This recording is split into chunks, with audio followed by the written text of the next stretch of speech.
Sveiki gerbimieji, tai ką, manėt, kad dingau, o vat ir ne. Taigi projektas tęsiasi, tikrai nieko neapleidau ir čia nebus dar vienas projektas, kuris papildys Autopliuso nebaigtų projektų skyrelį. Tai tiesiog virinimas trunka ilgai, skubėti nenoriu, kaip ir minėjau, automobilį darau savo taip, kad čia nepriskubėsi. Taigi žiūrim, ką padariau. Na tai šiandieną jau virinu išorinį slenkstį. Kaip ir minėjau, reiškia, dažai žiuvo. Dabar prasigrįžiau išoriniam slenkstį, kaip matot, kas keletą centimetrų skylutės. Ta vidinį slenkstį toj vietoj, kur skylutės dažus pašalinau. Ir jau viršų turiu apvirinęs. Tai va matot, taip va ką tik po suvirinimo atrodo. Viskas čia gražiai lygiai susieina. Nu ir dabar ties apačia pradėsim virinti toliau. Na, apačia apvirinta. Kaip matot, visur taškai. Dar viską reikės nusišlifuoti gražiai. Nu ir žaisim toliau. Dabar judėsiu link šitos dalies uždengimo. Aišku, prieš tai viską nusišveisiu, dar praeisiu visur epoksidinių gruntų. Nu ir tada jau šitą dalį virinsim. Žiūrim toliau. Taigi, nuėjau link dugno ir turim vaką. Reiškia, tas gabalas čia pas mane išpuvę, išrūdyje viskas buvo. Išpjauta. Ties ta vieta čia, kur kronšteinas sėdynės. Ir čia susijungs. Nu, čia viską reikia šiek tiek kilstelėti. Tiesiog palikau dabar remtis ant slenkščio, todėl čia tas tarpas toksai didelis. Bet iš esmės suvirinsiu taip. Nu ir toliau eisiu jau link priekinės dalies. Kad kuo mažiau, reiškia, kaip matot, palikau kiek įmanoma daugiau originalaus metalo. O čia jau, kur aplink tą nuleidimo, reiškia, dangtį buvo aprūdyję, tai viską nusprendžiau pakeisti. Na ir analogiškai čionai, kadangi čia visas tas kampas buvo nupuvęs, tai vėlgi čia viską naujai. Nu, šitoj vietoj jisai gan neblogas buvo, tai palikau. Tai tiek, žiūrim toliau. Taigi, po biškį virinuosi. Kaip mato, taškų jau pridėjau nemažai. Nu ir dar daugiau jų liko padėti. Tai darbuojas, parodysiu po to. Taigi va, turim tokį vaizdą iš apačios, reiškia suvirinau ir nušlifavau siūles. Tai va, atrodo taip. Kaip matot, visas ten sutampa, visi tie rėžiai, ne, išlinkimai. Nu, tenai dar mato tarpą, kadangi prie slenkščio dar neprikabinau, tai visą tą reikia dar lenkimą susivirinti ir tada jau prie slenkščio suvirinti toliau. Iš vidaus vaizdas analogiškas, tai vėlgi siūlės suvirintos. Taip čia labai jau ten idealiai aš nešlifavau ir manau, kad nešlifuosiu, nes vėlgi bijau pažeisti skardą šalia virinimo siūlės.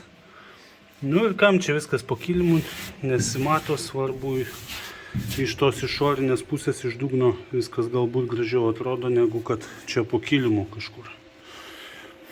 Tai tiek. Visgi toliau nusprendžiau nenusigruntuoti, o pradėti, reiškia, lonžerono dalies atgręžimą nuo dugno ir keisti šitą dalį. Reiškia, čia keleivio priekio grindis. Kadangi, nu dabar, kas iš to, kad aš nusigruntuosiu tą dalį, vis tiek čia dar viskas virinsis, vėl čia viskas ten trinsis ir taip toliau ir panašiai. Tai nusprendžiau viską susivirinsiu visą šoną, tada viską gražiai apsišveisiu, tada jau aš jį užsigrintuosiu. Tai va, tai pradėjau atgręžinėti, reiškia, lonžerono dalį nuo grindų. Nu ir pjaustysim toliau, analogiškai kaip ir čia, darysim šitą dalį. Taigi va, išsipjoviau keleivio pusės priekinės grindis. Kaip matot, lonžeronas, kur minėjau. Visai jisai geros būklės. Aišku, yra ten biški smėlio, reikia viską išsiurbti, viską sušveisiu. Čia viską, aišku, apdailinsiu gražiau, išsipjausiu. Čia eis į viršų gabalas naujo metalo. Nu ir ką, mėginsim virintis.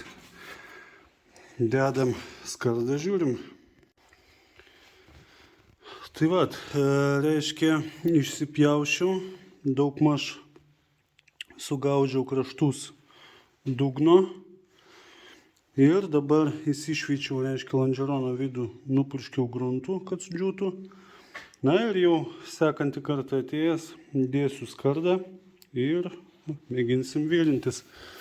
Tai turėtų atrodyti kažkaip taip.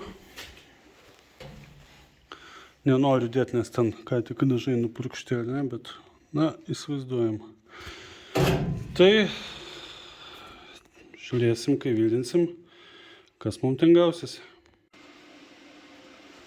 Tai vat biškį pasistumėjau, reiškia, priekinių grindų virinime. Tai, kaip matot, čia tą lonžeroną vietomis prikabinau, tai liko dar ta siūlė. Nu ir čia prie slenkščio sukabinti. Galą vėlgi, galą čia prie slenkščio prikabinau.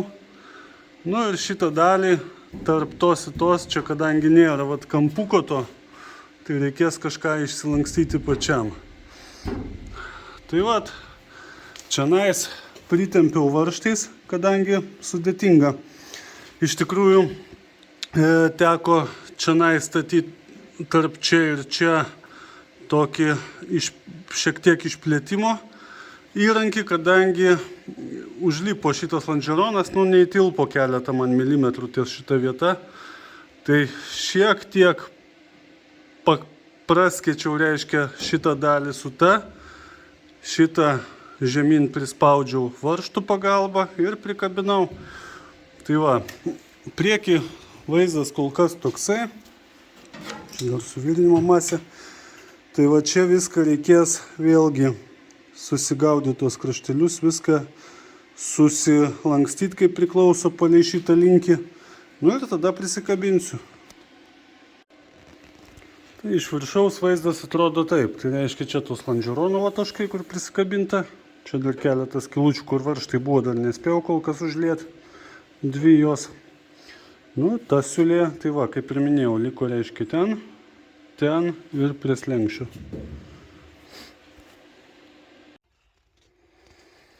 Na va, vaizdas toks suvirinus. Dar keletą, aišku, galų liko. Nu, tai čia, kaip minėjau, sujungimas tarp tų, kadangi čia to kampuko nėra. Ir tas kampas. Tenai reikės iš storesnio metalo. Na, aišku, čionais visą kitą, ten jau toliau. Dabar apie grindis. Tai reiškia, va čia tik tai. Tai va, kaip matot, gavosi visai neblogai, sakyčiau. Vat, susivilinom. Nu ir eisim, tęsim darbus toliau. Tai va, kaip matot, privirinau tą trūkstamą dalį tarp abiejų dalių dugnų. Nu ir dabar pasirašiau kronšteiną. Reiškia, jį išlyginsiu kraštus ir pamėginsiu prisivirinti atgal. Taigi darbų šiandienai tiek. Reiškia, privirinau kronšteiną, apačios, dėja, bet nespėjau, kadangi baigėsi CO2 dujos suvirinimo aparate. Taigi teks važiuoti pildyti balioną. Na, bet tenai po apačią biškį pašlifavau. Ar ne? Ten, kaip ir minėjau, apačioje įvirinau tą kampuką. Tai tiek žinių. Toliau reikia šlifuotis viską. Nu, tada mėginsim jau dažyti. Epoksidinių gruntų viską. Na, pakaks kol kas. Taigi projektas vietoje nestovi. Vyksta. Aišku, galbūt daugeliui norėtųsi, kad jisai vyktų greičiau. bet manau, kad kas šiek tiek nusimano tuose dalykuose, tai supranta, kiek laiko tai atima. Juolab, kad dirbu vakarais po darbo, kai turiu laisvo laiko, savaitgaliais. Tai esu tam nusiteikęs. Nu ir ką, sekasi kaip sekasi. Tai pusė, reiškia, grindų, galima sakyti, padaryta. Judėsim toliau, pildomės CO2 balioną, kad galėčiau žaisti toliau. Na ir stebėkit. Iki.